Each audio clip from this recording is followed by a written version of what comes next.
Hey guys, Steve from Virgin Island Yacht Brokers here, and today I want to tell you about a very special deal that's just come to market. We had an offer on this boat. Unfortunately, the person that made the offer has had to back out for health reasons, so she's unexpectedly available. She is a Lagoon 400 2011. It's a three-cabin owner's version. Okay, she's just come from the Med. She's in St. Martin now. It's got 1800 watts of solar, 900 amps of lithium batteries in a 48 bank cell.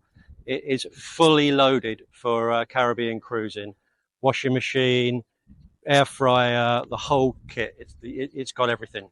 So if you want more information on this boat's called Haldis. She's a Lagoon 400 2011. She's on our website now. She's going to hit the MLS very, very soon, which means she's going to go onto Yacht World and a lot of people are going to see her. But you can go into the bio, find our website, find the boat Haldis, and get in touch if you want more information on this boat. There's lots of photographs on the website.